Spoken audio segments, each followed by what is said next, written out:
So Nadia's going to be talking to us about getting buy-in, and I'll leave her to talk more about what she's going to cover, but very grateful for her stepping up to do this. I will turn my camera off this time as well, so it would be all about you, and I will jump back on when you're ready to finish. Thank you, Laura. Lovely to be here. Very pleased to be speaking. I do also seem to have the longest title, How to Get Partner Buy-in and the Importance of Bringing Everyone on a Shared Journey. And I suppose where I would start is a little bit about me, just because it puts in context the presentation, really. I am a non-practicing solicitor. I was in practice for a number of years, becoming a partner in a law firm. And in around 2011, I moved over to a management role where I headed up the business services and operational side. For the last 2 years, coming up to 2 years, I've been Chief Operating Officer at Sharpe Pritchard, which is a London-based public law firm which has national reach, and is a new industry for me because I'm a family law solicitor by training. So I oversee operations, HR, marketing of the firm, and also I wear another hat because I'm also vice chair of the Law Society's Law Management section. And I suppose I come from this really with the benefit of having been a partner and having been the person who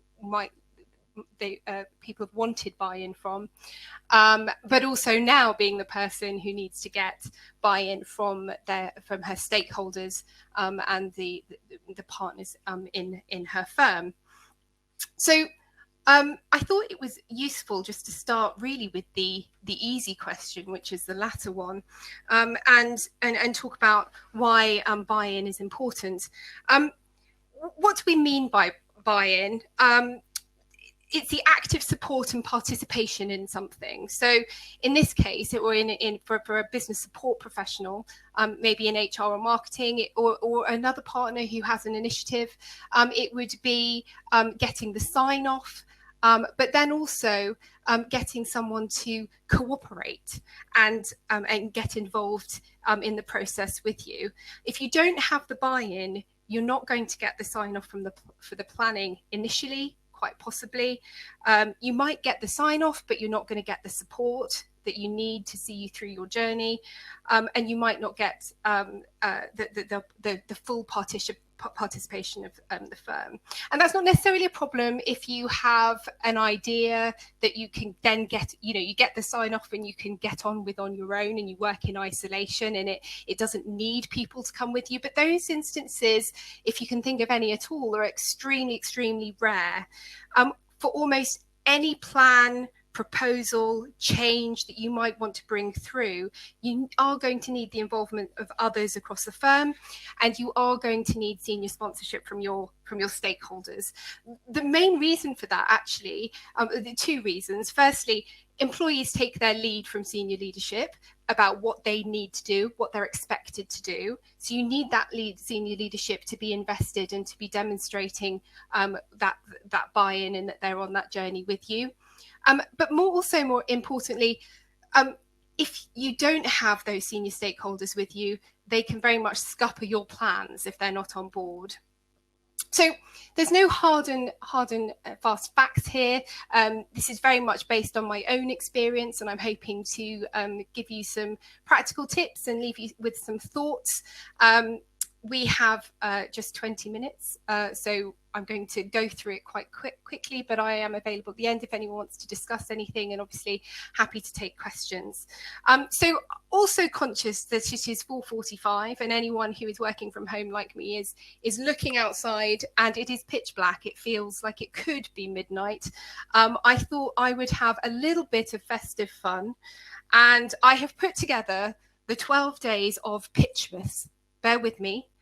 This is about where the Christmas theme ends, other than I have successfully come up with 12 things to think about. So the first one, and I think this is the first step to any sort of process where you're trying to get buy-in. You need to know where the decisions, who is making those decisions, who is going to make the decisions that you need made.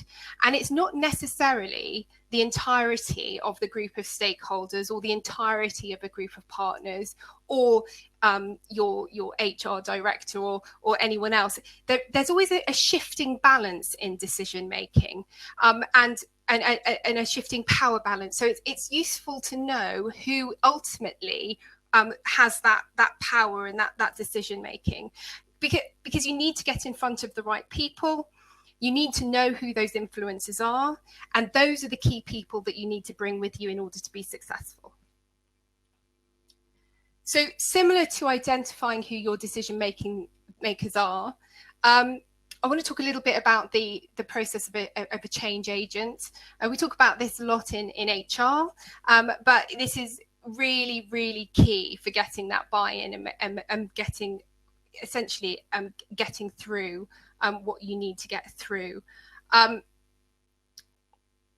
process of getting buy-in doesn't start when you're sat in a room with your stakeholders saying, I have a great idea, this is the whys and wherefores. It starts well before that. There will be individuals within your firm who might not even be the key decision makers, but are persuasive and useful, who you will want to have on your side on that journey and in that room if you have a room where a decision has to be made to get that sign off or that buy-in. And you need to know who those people are. You need to talk to those people before you get in the room. You need to get them on side. It is hugely, hugely helpful to have allies in any process when you're starting an approach to bring in some changes or a new policy or a new proposal.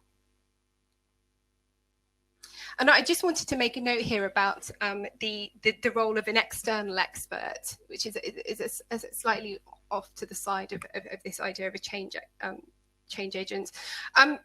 I was going to ask whether this happened to everyone, but it might be quite difficult in a chat. But I found in practice I can spend time beating the drum about a certain thing that I want to happen, and I can talk about it, and I can talk about it with knowledge, and I can say this is what we should be doing, this is why we should be doing it, and I can get absolutely no traction. And an external expert can come in and say exactly the same thing, and everyone nods along and goes, oh yeah, light bulb moment, yes, no, absolutely, that's what we should be doing. And it can be a little bit of frustrating. It can be a little bit of ego bruising, but frankly, it's a hugely useful tool. And I do now use it. If I think, I've been saying this and I'm not getting anywhere, then actually having that external person come in to share those messages can be hugely, hugely powerful. Right. This is Mr. Grumpy Cat. Leah, you weren't the only person who has cats in their slides. This is similar to finding your change agents, your allies, people who are going to support you through any process or any decision-making process. You need to identify your detractors. You need to when you've got underneath the skin of your decision makers, you know who they are and you know who those decision makers are. You need to identify the people who maybe are going to be a little skeptical, who might be a little bit difficult. And you need to get in there and you need to address and speak to them in the same way that you would with your potential allies. You need to get them at work to get them on side before you even start the process.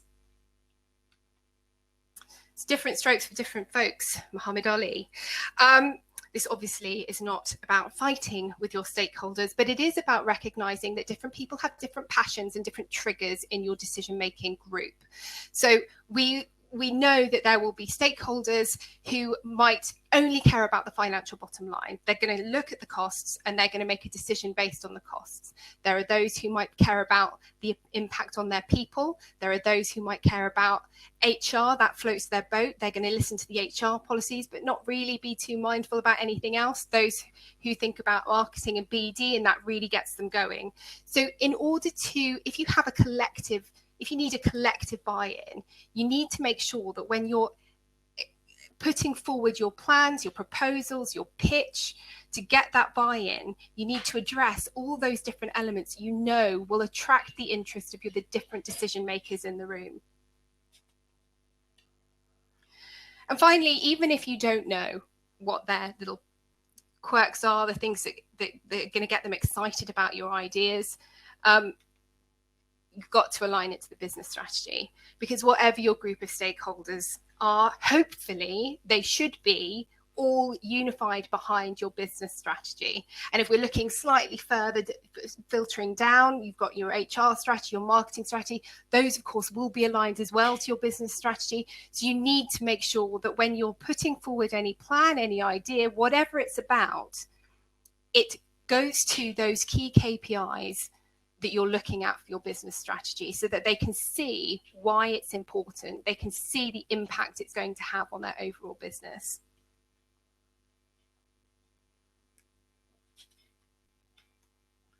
Right, 6, Marketing 101, extra points to anyone who can name the movie here.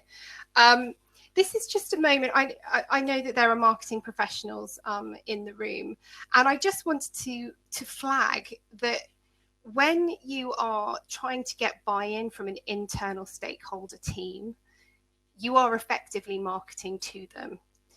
And I think sometimes marketeers forget that as the experts in marketing, they can take those very tools they do so well to promote a professional services business or whatever business they're in, and they can apply those very same tools, those very same marketing tools to their internal stakeholder relationships. You need to market yourself. You need to market your idea. You are the expert and you do that really well. So use those skills that you have.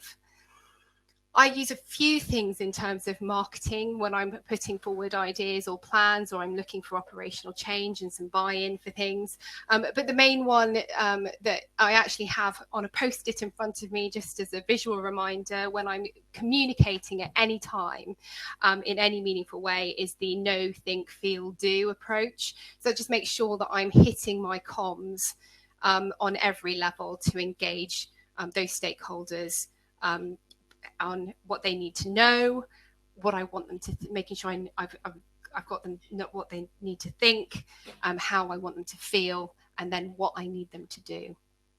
Really helps me sense check my approach, and it makes sure my communication is sound, and I'm much more likely to get a good result and bring people with me. 7, their language, not yours. So I'm a post-Wolf Reforms non-practising solicitor. For anyone who's not legal and in the room, there was a bit of a sea change that they brought in, getting rid of Latin terms and that sort of thing within legal practice. And I'm very much a plain language enthusiast, but I am also conscious, overseeing in HR and marketing, for example, that different disciplines have their own language. And I know this too well because years ago I did the CIPD level 5 HRM. Which was hugely valuable and hugely useful. But from someone who comes from a legal background and is very much plain language orientated, HR has a whole different language around the way that they construct their approaches, how they talk to each other. And for me, the CIPD course was almost a bit of a translation exercise. I sort of read a paragraph and say, oh, okay, what they're saying is X, and make it into a different sentence.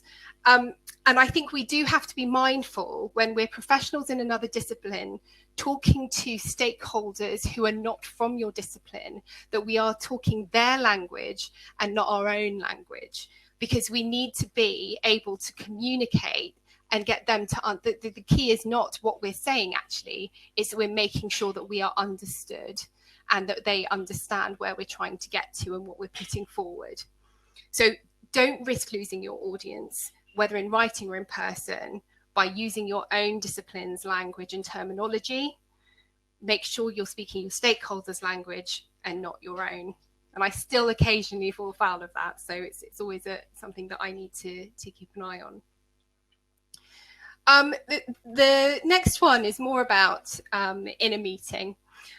So very often I'll be in front of stakeholders and I'll have something that I want to float with them or get some ideas around, and I want to share ideas and plans.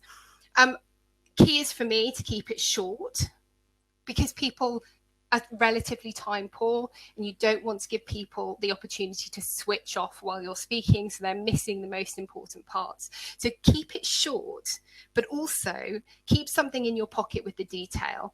Within professional services, working with lawyers in particular, they do want the detail. They might not want it in that meeting at that time, so you have to have it in your pocket and be able to answer the questions. But for the first pitch, I always keep it short, and I usually follow up with something longer and more detailed. The power of a starter for 10. So I do this a lot when it comes to policy changes or operational changes. It's one thing talking about a change and talking about why it's important, or putting forward a paper that relates to that. Actually, what I found is really useful is putting forward a proposal of what that draft policy or that change should look like, because they have something to work from. So say, for example, I'm reviewing the parental leave policies, and I'll be saying, this is where I want to get to with it, this is why it's important. I will then leave them with a draft policy to say, this is the proposed policy. And almost always there's some light touch amendments. But if you think about it, when you're talking with busy stakeholders who ordinarily have a management role that runs alongside, certainly in law firms, a busy fee earner role, they're not going to want to start talking to you about what that looks like starting from scratch. They want to know what the proposal is, and they want to look at a starter for 10. And it's a hugely useful tool to make things happen much, much more quickly. So right time, right place. This is just a very, quick one. If you're in a meeting where there's a long agenda, do make sure that you're at the top of the agenda if you can.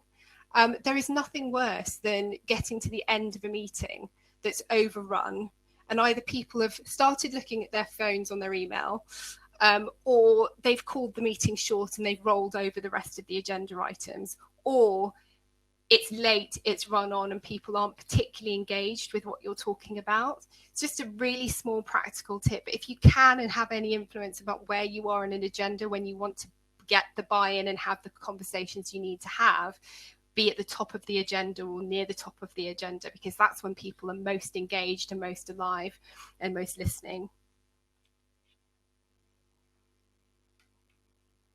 Right. If at first you don't succeed,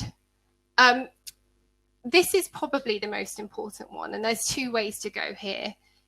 We're never ever going to always get the buy-in that we want or need. We're never always going to get the sign-off for a fantastic idea that we think everyone should embrace. And it might be that it's because it's not actually the right, bright idea for the company, and we need to hear that.